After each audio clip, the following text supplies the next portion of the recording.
be here to chair this important session on the barriers to climate change as organised by the Global Compassion Coalition. First, I'd like to acknowledge the Indigenous lands on which I situated, Wadawurrung land, paying respects to elders past, present and emerging. My name is Lynn Reader and I'm a board member of the Global Compassion Coalition, a trustee of the Global Charter for Compassion and the national lead for the Charter in Australia. I'm an adjunct research fellow at Federation University Australia, and in that role I research the science of compassion. And recently I've been working with Dr. Marcela Matos from the GCC, who's their science coordinator, and in a couple of weeks we'll be releasing a new report entitled Future Directions in Compassion Science. So in the context of climate change, compassion science is important because it interprets compassion as a motivation, and research into human motivations is providing clearer insights into how we can improve our capacity to see and respond to the suffering caused by climate change. Motivation of compassion is particularly important at a time when scientists around the world have consistently released findings showing that temperatures in 2023 exceeded the 1.5 degree rise above pre-industrial levels, and that was the level at which world leaders had previously pledged to cap global temperature rises. So faced with the overwhelming evidence that climate change is accelerating and that our efforts are not keeping pace, urgent action is obviously needed. But in order to achieve that, we need to first look at the ways in which we can remove those barriers to taking action. So now let's explore the psychological, cultural and systemic barriers that are continuing to hold back governments, industry, societies from taking the action required, and look at the way in which we can remove or circumvent those barriers. And to do that, let me first introduce our first speaker, Kira Byrne. So in March 2023, Kira and Kim Macquarie co-founded a non-profit organisation called Green Our Planet that runs the largest and most comprehensive STEM, which is science, technology, engineering and math, school garden and hydroponics program in the US. Its mission is to increase student academic performance in STEM through project-based education, which includes nutrition, financial literacy and conservation education. Green Our Planet has built more than 250 outdoor gardens, over 750 hydroponics laboratories in 46 states, impacting more than 350,000 students across America. It has trained more than 1,400 teachers and helped organise 1,500 student-led farmers markets and more than 1,200 chef demos. Before running our Green Planet, Kira ran a film production company called Lion Television with offices in New York and LA, made films all over the world for channels including the BBC, Discovery Channel, National Geographic and more. In 2019, Kira was selected along with 19 other non-profit leaders from around the world from 5,000 applications to receive an Obama Fellow. So thank you, Kira, for all your work, and I invite you to provide an introductory statement. Thank you so much, Lynn. It's my pleasure to be here, and I'm delighted to be also joining Janet. So I love looking at climate change through the lens of compassion, because the work we do at Green Our Planet, which is, yes, we build school gardens and hydroponics laboratories, but really what we're doing is connecting students and teachers all across the United States to the magic and majesty of our planet. You see, when I was growing up as a child, I really struggled with anxiety and depression, and it was being out in nature where I found my healing.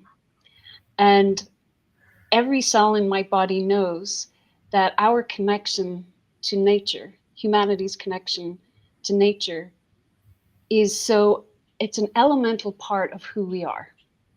And when we don't have that, it leads to all kinds of problems, violence, mental health issues, and so much more.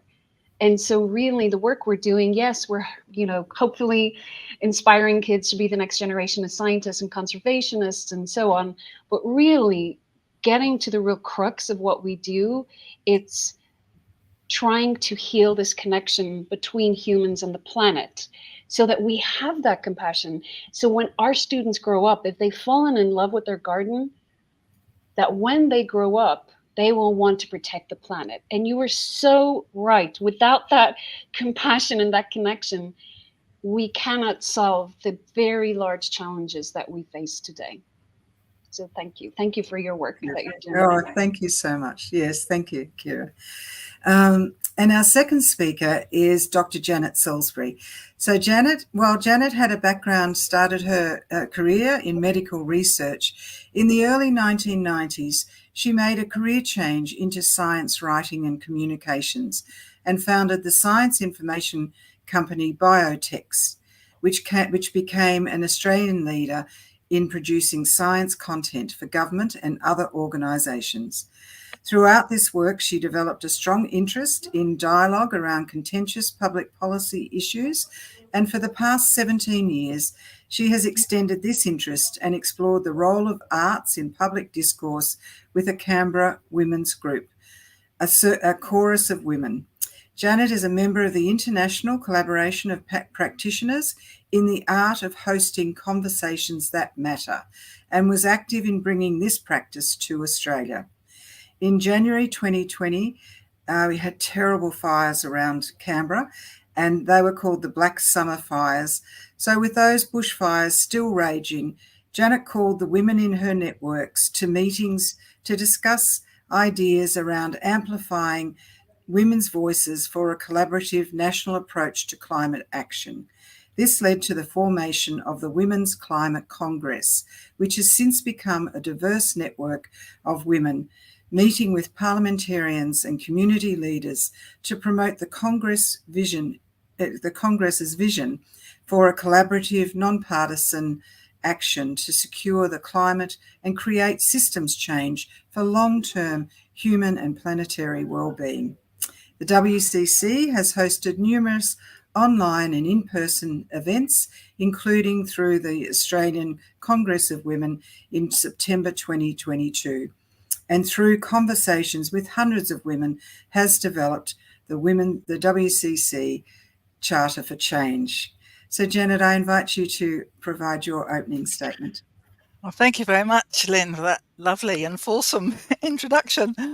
Yes, as you mentioned in there, in my former career, in my day job, I did work for many years building up my business in science communication.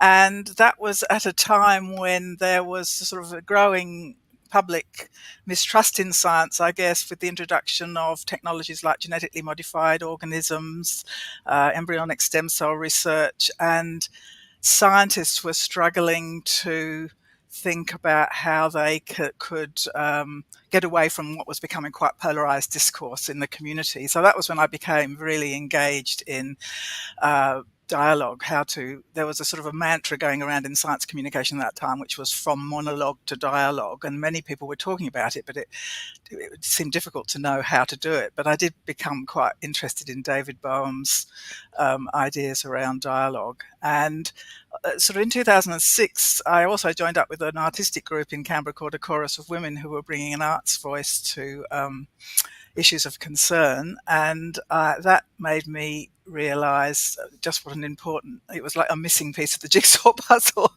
And it made me realize the important role that the arts bring to connect us to these issues. And in fact, I started to feel that you couldn't really have good dialogue or public engagement unless there was some artistic input, because that really connected people to our common humanity.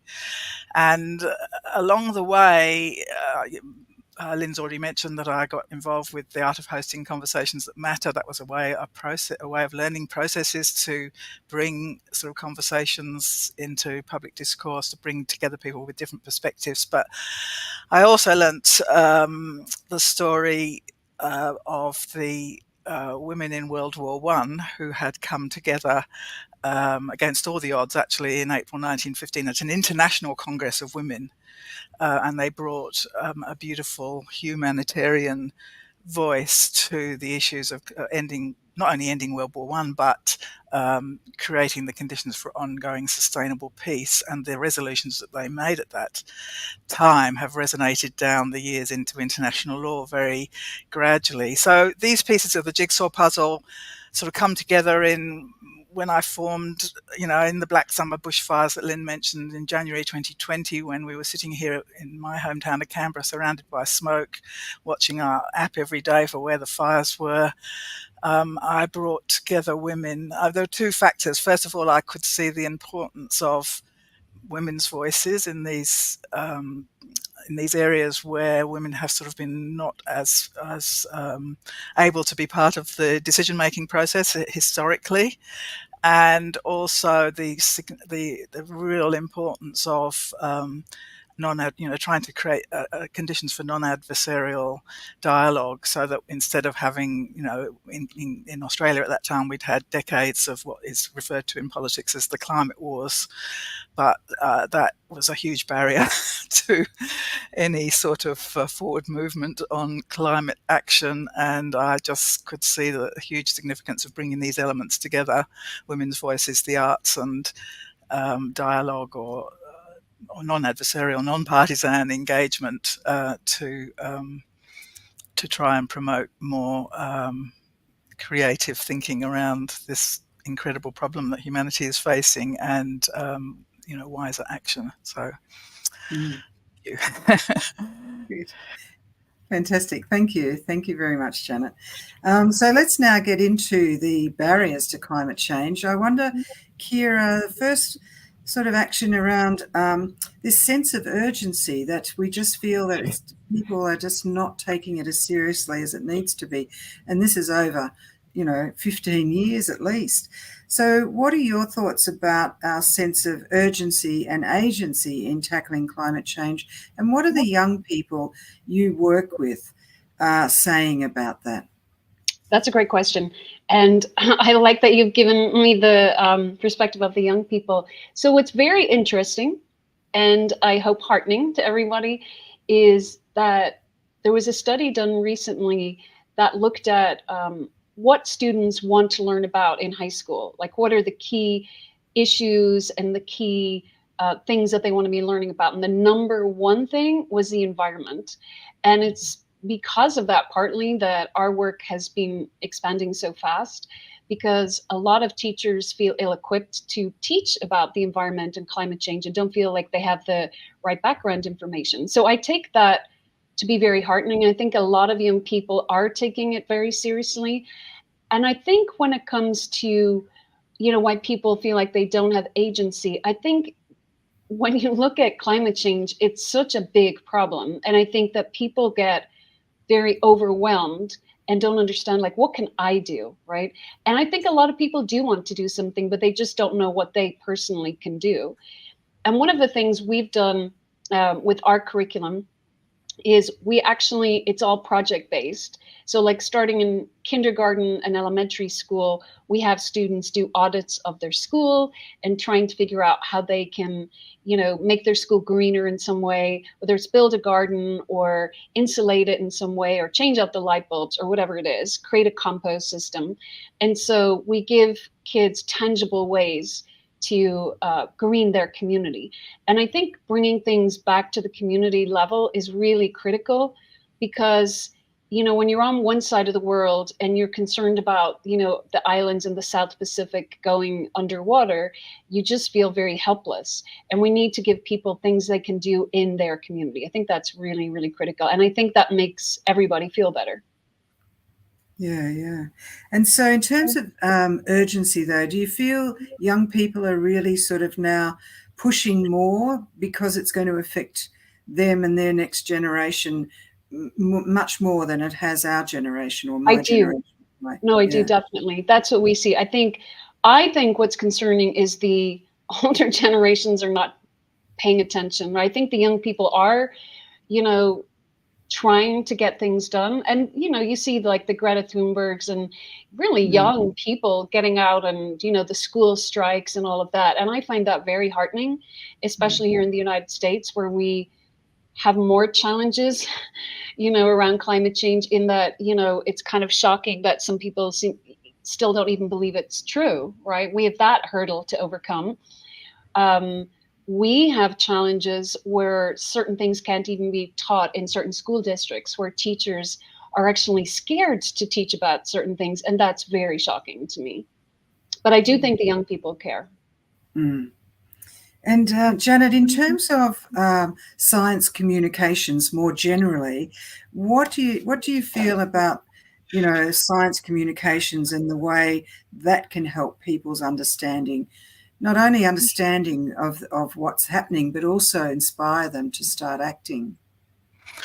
Yeah, so thank you. That's a very good question for the science communication community, and one that people have been grappling with for a long time now, because it's, the sort of the mainstay of science communication, if you like, is to, communicate the facts, what's happening, and there's certainly plenty of that. And scientists are taught to communicate in a way that is fairly impartial, I suppose, not hugely emotional, because science doesn't deal in emotion so much. But so that, it has, but it's become increasingly apparent over time that this style of just telling people more data, or telling them, however true the data is or however real, that doesn't sort of really connect people, and that a different style of communication is needed to actually engage people with their feelings. And that might be their feelings about a place that they love, um, birds that they love, an activity they love, like snorkeling, say, or bird watching, or so that they are connected through their hearts to the impacts that climate change is actually having. And then that this way people can find, I'm more likely to find common ground in wanting to preserve those beautiful things that they really love. And another, big area of common ground, often when you talk to people about climate change and they say, well, I'm really worried about the future of my children. I mean, for me, my grandchildren. And this is something that we all share, because when we bring children and grandchildren into the world, we want them to have a long and happy life. So these sort of areas where people have common ground seems to be the most fertile sort of place for communicating and bringing people along, rather than showing them the latest J curve chart, Mm, of the temperatures going up. Although when there is an incident like a whole, like we had those terrible bushfires in Australia, or when there are really, floods, people obviously that brings it really real, and there's a spike in engagement around those issues. And yeah, and that's important too. But that connection with the heart, I suppose, is where I guess that's where the arts does have a very important role to play, to allow people to really sit with those feelings and intent, mm. feel what those common feelings that we have. Yeah, that's right. And in areas such as the arts, you can see how that happens. But it is quite frustrating. We say that while we're better now as while humans are better informed as to how our minds work, how our emotion regulation systems are impacted, how cognitive biases interpret data, why we prefer simple answers to complex questions, and why, as species, we continue to create in and out groups, yet we continue to work within these constraints when dealing with problems that require these multifaceted and insightful solutions. So I'm just thinking about the psychological barriers that allow us to come to this without sort of seeing it as, a conspiracy, which still, as you said, Cara, sometimes that's still there. So just wondering about the psychological barriers to climate change, Kira.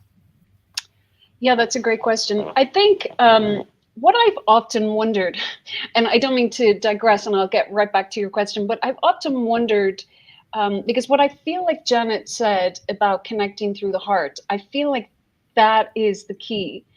And I often wondered if the environmental movement made, I don't know if I want to say a mistake, but if really going after the actual climate change was the right story when you're talking about communication and story, because people can't really connect to climate, right? And they don't really understand 1 degree, 1.5 degrees. It doesn't sound that much to them, right? So it's hard to, if you're not a scientist, to wrap your head around it.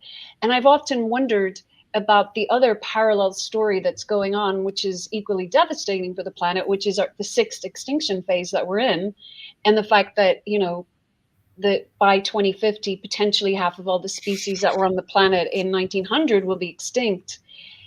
Should we have been really going after that story and saying, you know, getting people to look at their favorite animals, whether it's, you know, lions or elephants or whales or whatever. You know, most of the charismatic creatures are endangered in some capacity right now.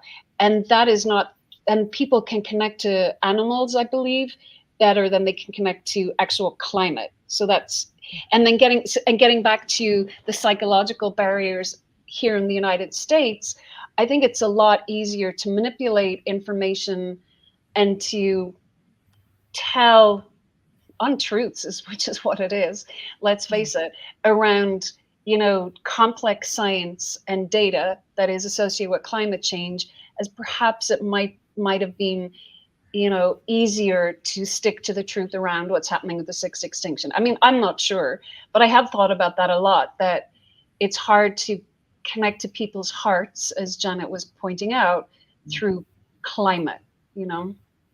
So Yeah, well, there's a lot of work happening at the moment on the inner development goals. So we've got the sustainable development goals, but we're really saying what are the inner qualities of mind that we need in order to achieve these goals. And so, Janet, I know, have you got comments on that, on the inner work around the inner development goals that's happening at the moment? Yeah, I'm very interested in the inner development goals and this whole area of work. I can't say that I'm a great expert, but in terms of the psychological barriers and that framework that the inner development goals is addressing, you know, the psychological thing that I think is all of our public discourse currently is sort of framed around adversarialism of one sort or another. I mean, we see this in our politics, in Western politics through the Westminster system, which we have here in Australia, and similar system in the US and other countries. And we see it in the media, sort of, you know, the raison d'etre of the media is to sort of create differences, and we see it in the law, the system. And so, you know, everywhere you look, that we're sort of almost hardwired from a very young age to these styles of discourse, and you know, most people, we all know people, and we all do it ourselves, are sort of armchair politicians, and we sit in our armchairs and go, oh well, that's terrible, I wouldn't do that. You know, we don't learn, you know, schools teach children debating, but they don't teach the art of conversations that matter. And so we're not very well wired into appreciative inquiry or listening with compassion or kindness to something, trying to feel things from where the other person who's presenting a policy or an idea or something, we just immediately go for the jugular. That seems to be our sort of default position. And so I think, I mean, that has been my huge interest in all of the sort of activities over many years now, is to try and find little ways of opening up public spaces where we can have these conversations in a different way and bring this different style.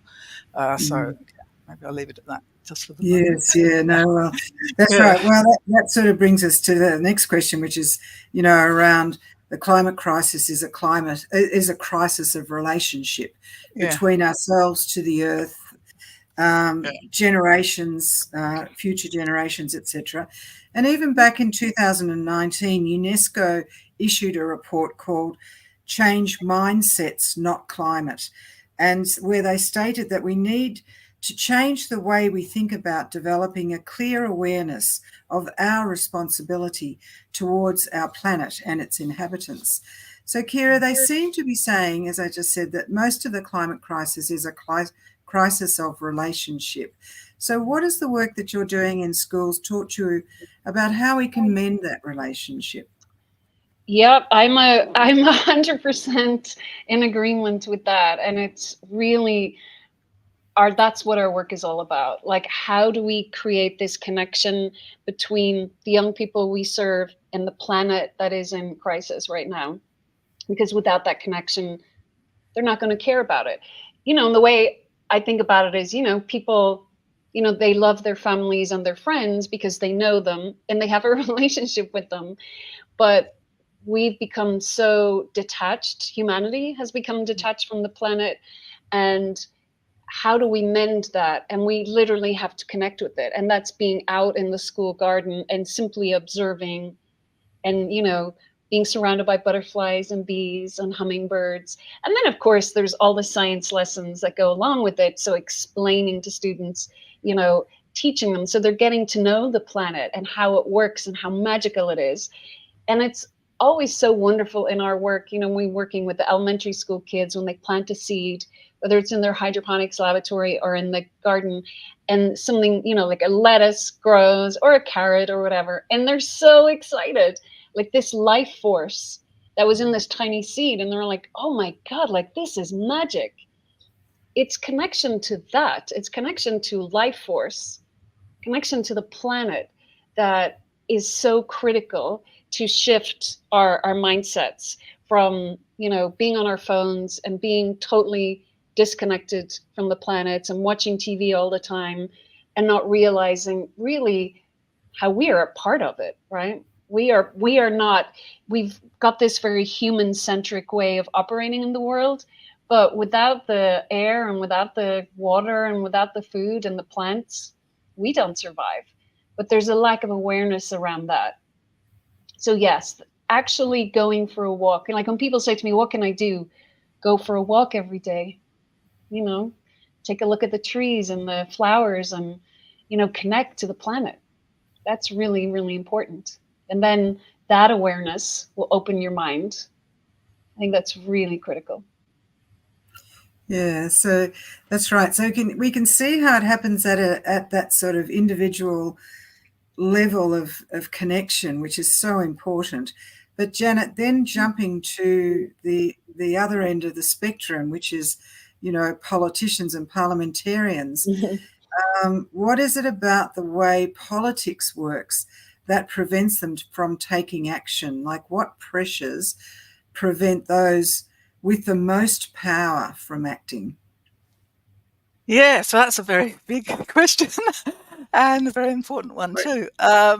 So yeah, there's a few things there. I've already mentioned about, our adversarial, our political systems are sort of based in the premise that you get the job done by opposition, I suppose. By people talk about robust debate, but we have a party which is called the government. We have another party which is called the opposition. So there you have already sort of an oppositional framework that has been placed there. And I suppose, and also our policy agendas are based in historically patriarchal systems which have tended to favour technology and exploitation of the earth, making more and more things, an economy that isn't really based around caring for each other or caring for the earth. It's based around, economic profit making and making stuff, which we've all been part of. I'm not,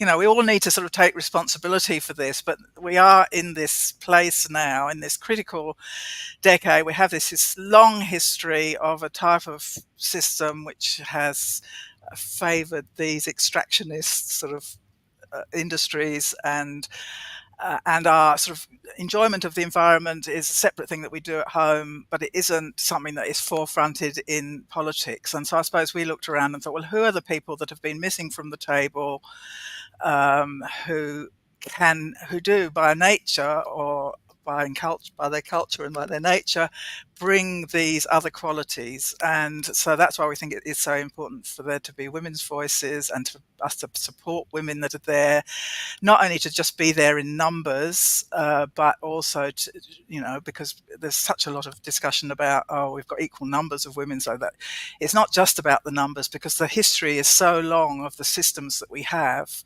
that just being there in numbers today isn't necessarily enough. We need to be able to really support bringing new agendas, and one of those new agendas is to forefront care for nature and life on Earth, custodianship of the planet, all those things in our policies. And I mean, and First Nations people are also incredibly important voices at the table too, and other diversity. I mean, in some ways, women are just a litmus test for a whole lot of diversity, which haven't been at the table, because women are 50% of the population. If they can't be there, then there's lots of other diversity that's not there either. So I suppose that that's why, and so we do sort of try and make relationships with lots of politicians, but particularly women, to encourage them to sort of work together. You don't have to set aside any of your party political ideals in order to work together on the things that really matter as women, say. But there are, like climate change is such an existential threat. It does affect all of our children and grandchildren going forward, and there's so much that we need to do working together. That I suppose that's why. And that's right. And in Australia, we're fortunate because at the recent election, we had a huge number of what they call teals elected, which were essentially women who were standing in Liberal seats, but were elected on a green platform. So in the discussions that you're having with some of those teal politicians, Janet, are you getting any sense that, I mean, obviously they're in Parliament now, they're able to make some impact on the way in which legislation's drafted, etc. But just in terms of the political process, you're starting to see some solid things there. The Parliament that we have at the moment has been more progressive.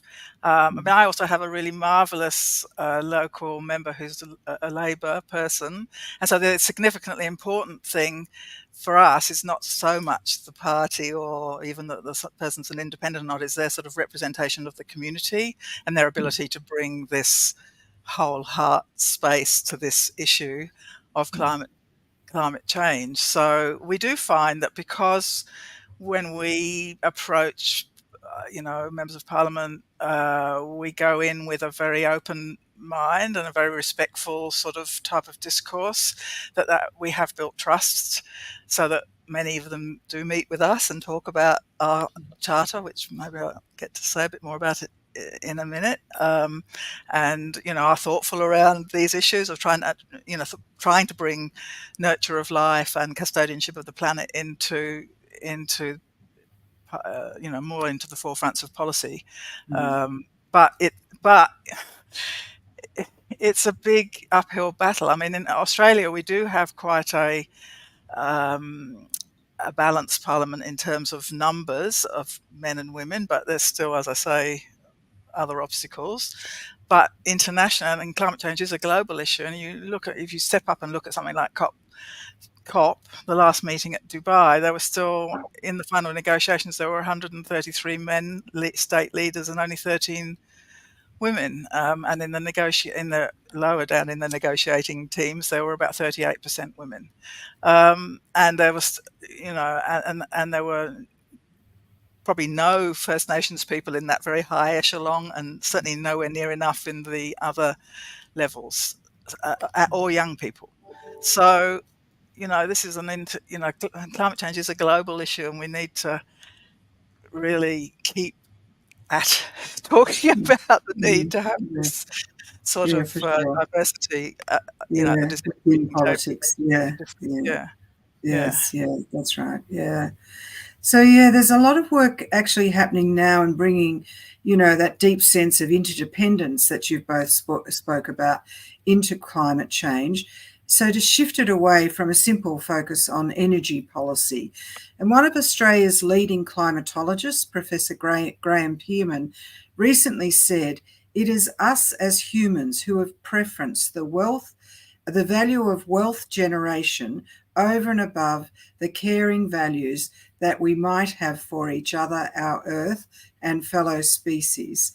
So, Kira, what can we do to sort of regain that sense of belonging and community, and to have that reflected in, shifting the barriers to climate policy? Yeah, I think that's a great question. And it's probably a little bit different sitting in America than it is in Australia. I think you're Mm. probably a lot more progressive, and we face a lot more challenges here. Right now, especially, I listened with great interest, when both of you talked about, the handling the conversations and having difficult conversations in a way, that you do it with compassion, and where you can bring, I guess, people that feel like they're in two separate tribes to the table, so that they're not, adversarial conversations. And what we've been trying to do is basically see the garden as a space where everyone can gather. I actually work with quite a lot of people. It's a little shocking, maybe, who actually don't believe in climate change. Some of our funders and other people in politics, and so on and so forth. And so, for me, what I try and do in the conversations and inviting them in is find, where do we have common ground? And I think that's what Janet was saying. It's very it's very important right now, especially in America, because we play such an important role in climate change. We're one of the biggest offenders, and we can make, some of the biggest difference with, giving money to developing countries and so on. And so it's really important that the country does not continue in this divided way. I just don't see any success for that. But where we can meet is in a garden, and where we can have conversations around, we all care about the future of our kids and our grandkids, having those conversations and building relationships, and going back to that word of compassion and caring for each other, no matter what side of the aisle or fence that you're sitting on. That's really important. That's what we're trying to do at Greener Planet right now, is seeing the garden as that space where everyone can gather, the safe space where you can have meaningful, caring conversations and build real relationships with people. And then, of course, extending that to the planet. So that's what I would say here in America, anyway. Yes, yeah. Oh no, great. Yeah. Um, it's it's so simple and so hard. Yeah. It's just the most difficult thing we can do, but we just need to keep going. And I think compassionate approaches are important because they require us to deeply investigate what motivates humans to care for one another, and to gather the evidence on the incentives that encourage compassionate actions as they apply in this space. So, Janet, I wondered, the WCC Charter, I think it's Action 6, calls for compassion to be included in government approaches to climate change. So, what does compassion tell us about how we can inspire a mindset of care for people and the planet?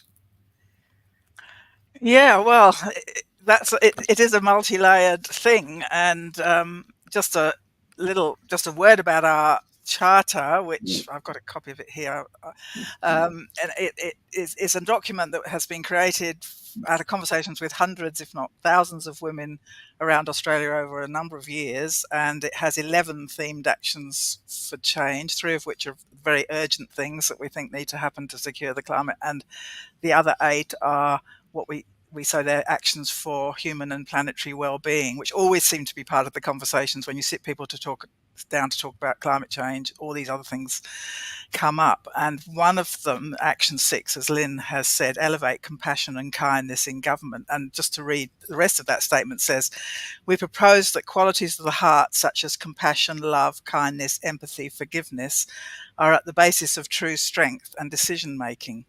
These qualities can be respected, elevated, and applied in government.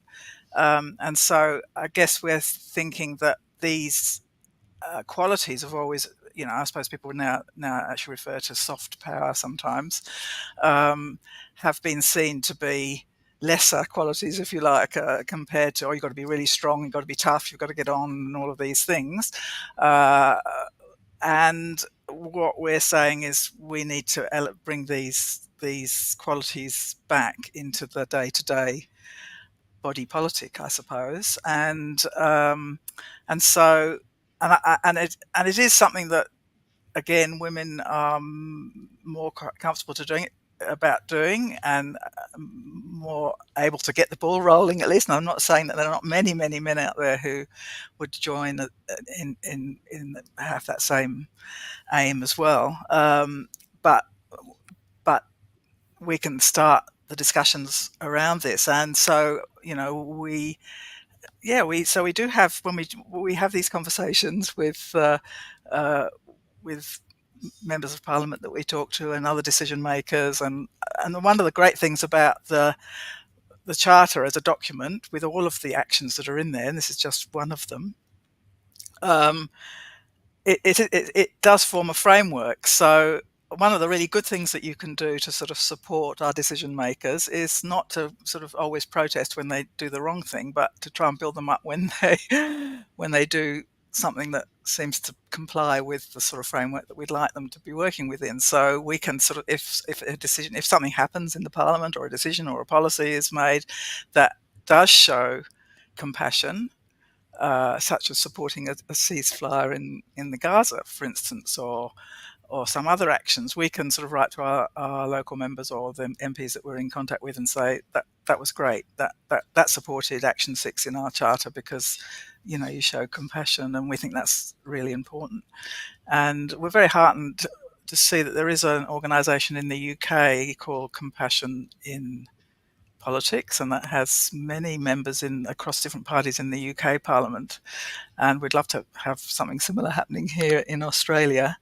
So I just think it's something and we do talk about, well, how can we bring this even into into the everyday functioning of the Parliament, which is all, could you have some more moments of silence, or a poetry reading, or something that connects people to their purposes for being there, and the feeling that they have empathy for the planet and for future generations, and all of these things, to bring those feelings more explicitly into the day-to-day way in which parliamentary procedures happen. So we just keep talking about these things and hoping that they will, get taken up. Yeah. Make Well, a difference. the Compassion in Politics was co-founded by Matt Hawkins, who's with the Global Compassion Coalition.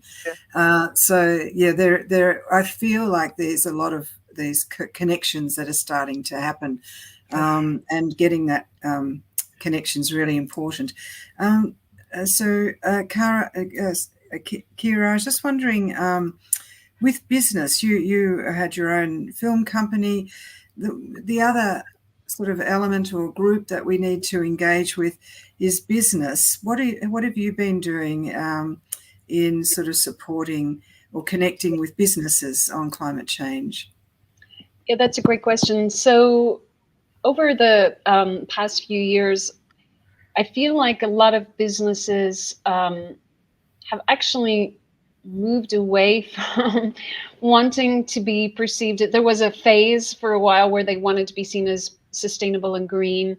And with the rise of the more conservative side of America kind of being dismissive of those actions, I am disappointed to see businesses take less action around sustainability goals, and trying to be green, and doing trainings with their staff and so on. So I think that's unfortunate over the last few years. Before that, there was a big push and a certain culture change in America, but there's definitely a big pushback right now, which is unfortunate. Yeah, well, I suppose it's, just last week in Australia, we had one of our senior business people who's billionaire, very involved in mining, Twiggy Forrest, come out now supporting climate change because he can see that there's funds to be made in supporting the new renewable energy targets, and Yeah. he's involved in some of the green hydrogen and some of those. So I think that's always No, a that's awesome. support for business, that if Yeah. the money flows, there they'll go. Yeah. So And the Inflation Reduction Act, which President Biden passed, is a massive game changer for America. So and the green revolution is happening, and we can see it all around us. But I guess when you're talking about the culture of businesses and where their shift is going, I think the conservative movement is really kind of pushing them away. But I am heartened by the fact that for example, I'm very proud. I sit here in Las Vegas, and we actually invested more money in renewables this year than any other state in the United States. Well, in 2023, not in 24, which makes sense. We are intending, hopefully, to become what they say the Saudi Arabia of the solar power, because we have so much sunshine here, and we're building the largest solar field in North America, just outside Vegas. And that will be providing power to 240,000 homes in California. So there's so many amazing things happening, and I'm hoping that, as you said, where the money flows, there's a lot of money flowing into renewables and also green tech also. So that revolution hopefully will swing the businesses back towards, worrying about being green and sustainable and so on and so forth. Yeah. But there's definitely tension right now here in the States between those two things. And I think, talking about storytelling, I'm not sure that President Biden has done the best job articulating just how massive the changes are that are happening across the states. I feel like that is not, I don't feel like people like me see it because we're reading about it and so on, but the average person, I don't think they're seeing it. Yeah, well, I think they say that it doesn't have to be everyone that changes for change to occur. And you're right, storytelling is such an important component of it, for people to shift how they are perceiving and responding really to this. It's a huge challenge. So, and both of you, or Janet at least, has mentioned Indigenous. I'm just wondering about that sort of, that the importance of Indigenous knowledge in this component as well. I know in Australia, we're just very sad that we had a recent vote on Indigenous, and which didn't get up, but I was very sad about that. But really, we have to find new ways of valuing Indigenous input into climate change. Janet, did you want to say anything about that? Yeah, I mean, that's another one of the actions in our charter, actually, is listen and learn from First Nations knowledge. And I mean, I gather that about 80% of the world's biodiversity now is held within lands that are managed by First Nations traditional owners around the globe. And they have this very strong cultural knowledge connecting to the land, that they have this sense of responsibility for custodianship of the land, and that the land has created us, and that we should look after our Mother Earth. And this is a sort of a First Nations approach that is global. And every time I hear First Nations, Indigenous people speaking about their connection to land and this philosophy they have, um, I just I just feel so moved by it, and it just feels to me that that is so central to the mindset change that we need to make in order to, uh, you know, to move towards a secure future, and that we really should be listening and Western science, Western politics, and everything has been so sort of dismissive of First Nations people, and colonization, and they've been brutalized, traumatized, and their knowledge for generations was not recognized at all, and now we are starting to learn what yeah and we can't just rely on them to tell us. We have to do the work ourselves, I think, to open our minds. There's now work being done to show that things that First Nations people knew in their own science, if you like, way down the track now, Western science has shown these things to be the case. But they already knew that water that went down into the ground there came out, over there somewhere. So, there just is so much to learn. We just have to listen and learn and to open ourselves to this, to do the work. Yes, that's right. Exactly. Yeah.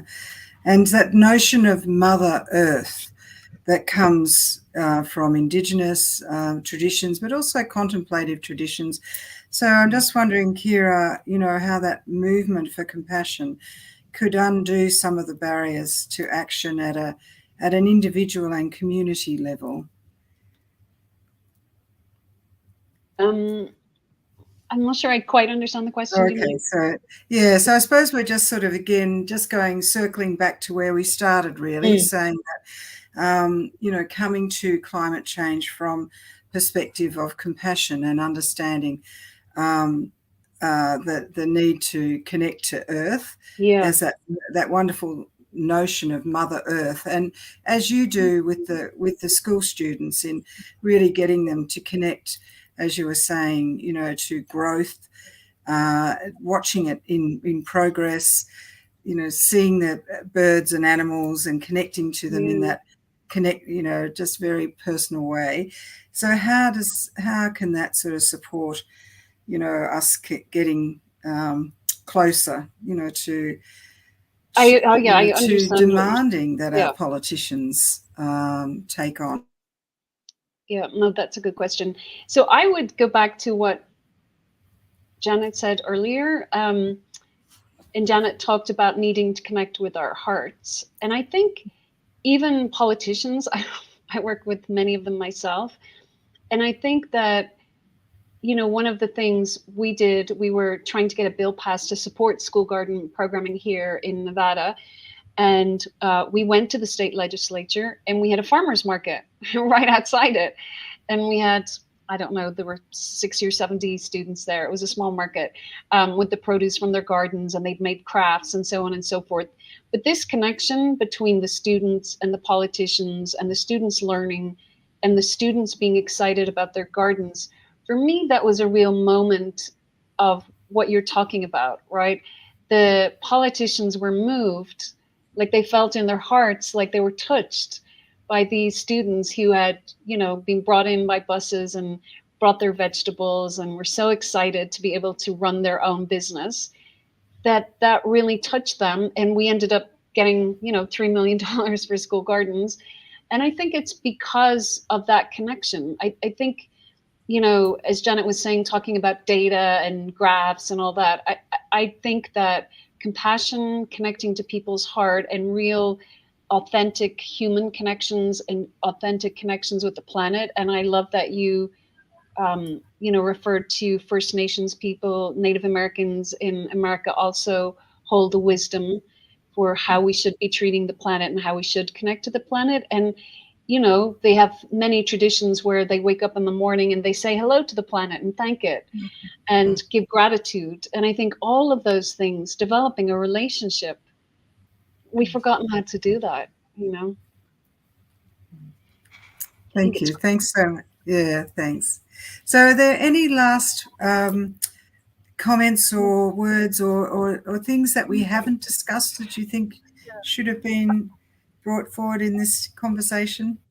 I just wanted to raise something because you did start. We were talking before about business, and just in relation to that, it's easy to sort of focus all the attention on all the wonderful new renewable industries which we want to encourage, but at the same time, the fossil fuel industries do need to be hospiced, if you like, and that's an act of compassion as well. And in our work, we talk about making unlikely allies, and that is to open up relationships with these industries that are being phased out, because apart from anything else, they have provided for our industrial revolution and our wonderful wealth that we do all enjoy. I mean, I'm sitting here in a sort of a house with all sorts of wonderful mod cons, and you as well. And so another colleague of mine actually used the term radical compassion about the way in which we maybe approach relationships with people that you might think of as unlikely in this particular scenario of climate change, because otherwise we're just, it's just us and them, and we're not. Yeah, and I think that's a way of once you push people away. And there was an awful lot in relation to the COP meeting being in Dubai last year. That the president was the head of an oil industry, and yet. There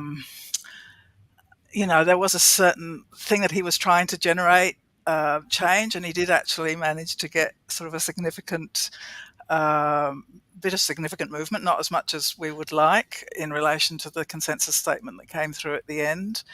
And there were some women on his team behind who did work very hard on that as well. So I do think we need to really approach this. Well, there's radical collaboration and radical compassion to sort of really bring people together to sort of resolve these problems together. Yeah.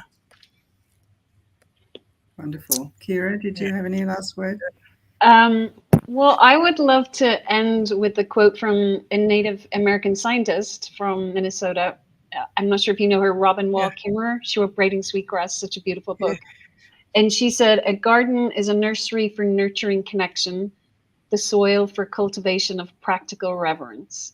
And I think that's really beautiful, because that's what all of our conversation goes back to, making that connection with each other and with the planet. Well, thank you. And thank you, Janet and Kira. Thanks very much. This has been a very important discussion, and one that certainly will be taking to parliamentarians in Australia to hopefully inspire them, to take those actions required. Sure, because we'll say to them, surely now is the time to move from a scenario where the only lesson learned in climate change policy is that evolution has led our behaviour and societal institutions in directions that are unsustainable. So thank you so much, everyone. Thank you. Thank you. Thanks, Lynn. Thank you, Lynn. Thank you, Janet. Thanks. Yeah. Bye-bye. Cheerio.